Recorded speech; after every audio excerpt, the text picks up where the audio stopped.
Alright, Movie Club, this is going to be my final review for the week, Jay and Silent Bob Strike Back. I know it was the first movie, but it wasn't working on my Netflix. I had to borrow a DVD just to watch it.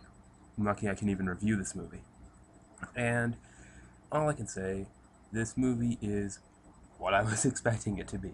It's a Kevin Smith movie. So I was going into it expecting nothing but, dick and fart jokes. And came close. It was clit and fart jokes. Close enough. Um, you know, and all in all, this is a good comedy.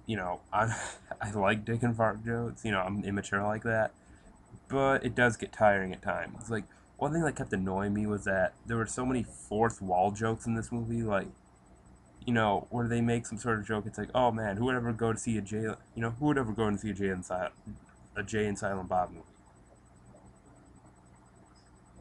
They just would kind of like stare at the camera. It's like, all right.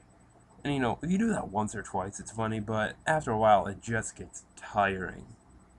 Um, that being said, there are some hilarious moments in this. One of my favorite moments in this movie was Goodwill Hunting 2, hunting season.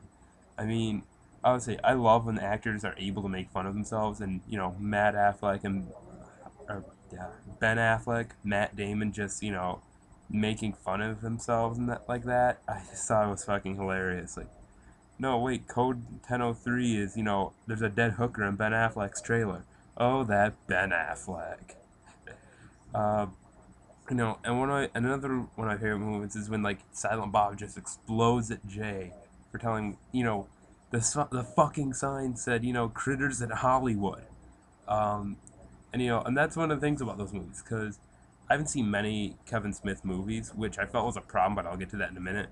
But, when Silent Bob speaks in these movies, you listen to what he says. You know, and that's, obviously he doesn't say a lot, so when he says something, it's gonna be fucking big, or it's gonna be important. It's gonna have meaning, maybe.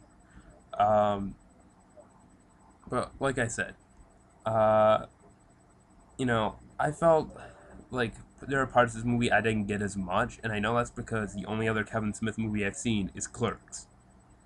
Uh, and and pretty much, if you want to really get this movie, you have to watch all the Kevin Smith movies. You have to watch not only Clerks, but Mallrats, Chasing Amy, and Dogma as well, in order for you to really understand it. I feel, because I've only seen Clerks, and I got some of it, but not all of it. But all in all, if you're a Kevin Smith fan, you've probably already seen this movie. But if you haven't, definitely check it out if you're a fan of Kevin Smith. Uh, if you're not a Kevin Smith fan, probably wouldn't like this movie if you've never seen a Kevin Smith movie.